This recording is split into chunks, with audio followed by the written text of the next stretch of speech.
jusqu'à 9h, Good Morning Business.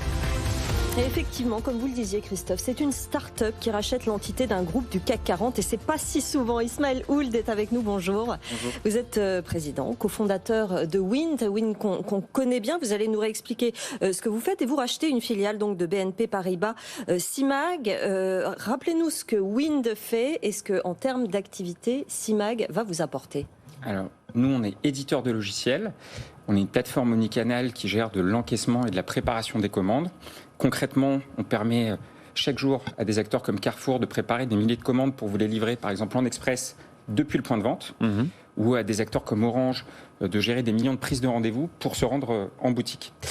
Ce que Simag va nous apporter, Simag, c'est une entreprise historique qui a été créée à la base par les Galeries Lafayette, qui a créé les premiers programmes de paiement, de fidélité, qui était leader sur la relation client.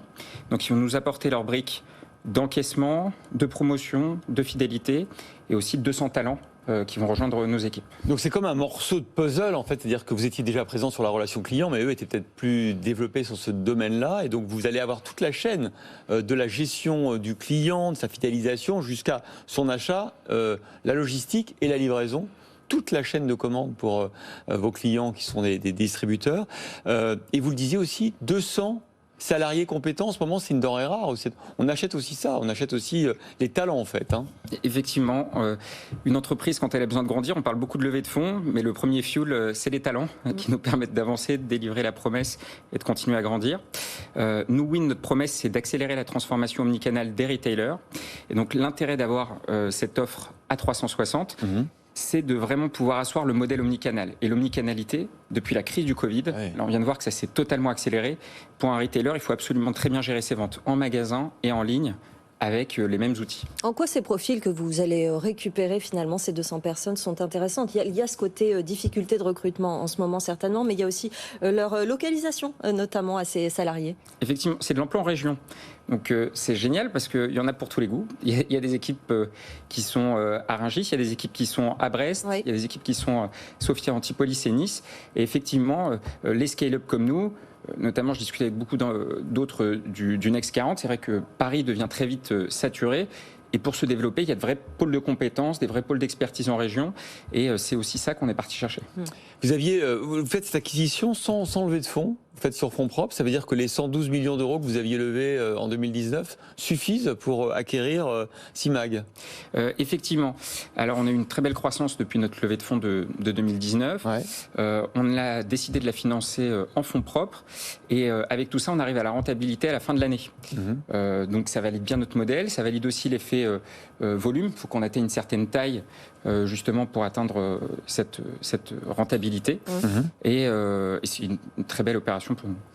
Vous récupérez des comptes, je veux dire, vous aviez vous-même des grands clients, Carrefour, les Galeries Lafayette, Orange. Vous récupérez des comptes avec ce rachat précisément, ou vous travaillez sur les mêmes clients ?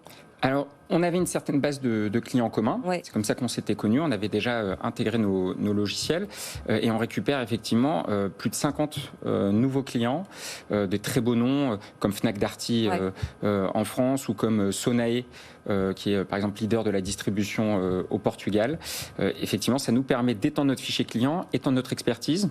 Nous, ce qui est important, c'est qu'on s'est focalisé sur 4 secteurs: la distribution alimentaire, la distribution spécialisée, le luxe et cosmétique et l'hospitality.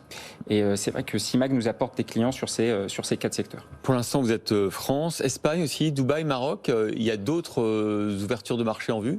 Et effectivement, là, on est en train de se développer. Donc, nos marchés principaux, nous, c'est Europe, Middle East. On se développe là activement aussi en Italie. On a commencé, là, on a un premier gros compte en Allemagne et on a d'autres clients qui vont suivre. Et on commence également à se développer au UK. Il y a pas mal de nos clients qui nous amènent à nous développer au UK. Vous avez une grosse concurrence des Américains, notamment. Est-ce que ce sera la prochaine étape ? Là, notamment dans le rachat de Simag, vous avez gagné face à un Américain. Effectivement. La belle histoire, c'est qu'à la fois nos concurrents, nos clients sont concurrencés par des acteurs comme Amazon. Et même nous, dans le logiciel, ce sont les Américains qui viennent nous talonner. Oui, la concurrence, elle a été rude. Moi, je souligne aussi la bonne décision aussi de BNP Paribas de confier ça à un acteur français. Ça a été un aspect important, le volet social pour la pérennité sur notre territoire. L'enjeu technologique, il est très important parce que dans cette bataille du retail et dans cette transformation, les outils seront très importants pour leur permettre d'évoluer. Et une chose qui est importante, c'est qu'on passe d'un retail de masse à un retail à la personne. Ouais. Et ça, ce commerce de précision, il est indispensable aujourd'hui. C'est intéressant aussi de voir que BNP Paribas vend cette filiale, parce qu'on aurait pu penser que les grands établissements bancaires, qui gèrent déjà les moyens de paiement, effectivement, et c'est ce qu'avait fait BNP Paribas, augmente son périmètre avec la gestion de la relation clientèle. On voit que finalement, il lâche l'affaire, sans doute parce que des startups comme vous ont montré qu'elles étaient peut-être plus agiles pour inventer ce nouveau métier. Effectivement, nous on a une boîte de technologie et on avait une avance techno. Il y a une rupture technologique qui s'est faite depuis quelques années avec le cloud et on a été les premiers à développer notre plateforme justement sur le cloud. C'est un peu technique mais sous forme d'API en microservices, c'est hyper important, c'est ce qui permet. C'est-à-dire qu'en fait, elles peuvent les retailers utilisent l'API pour plugger en fait vos solutions. Exactement. Et ce virage technologique, nous on a fait ces investissements, on a investi plus de 60 millions en R&D, c'est à ça qu'on servi principalement nos levées de fonds. Et c'était le bon choix en fait pour la suite d'aller le rapprocher d'un acteur qui avait déjà cette technologie. D'ailleurs, pour pérenniser l'emploi, parce que c'est grâce à cette technologie qu'on va pouvoir continuer à faire de la croissance pendant les prochaines années. La prochaine étape, quand vous venez nous voir, c'est pour une introduction en bourse, peut-être, non ? On en fait plein en ce moment, c'est à la mode. Non, effectivement, le secteur est très porteur et je trouve que c'est une très très bonne nouvelle, que ce soit les levées de fonds ou autres. Nous, on veut continuer dans ce leadership européen, donc on va continuer notre croissance organique, parce que le chiffre d'affaires de nos clients online explose. L'année dernière, plus de 70% de croissance du e-commerce, et on continue. C'est-à-dire que malgré la tendance, on continue. Donc on a un beau réservoir de croissance ici.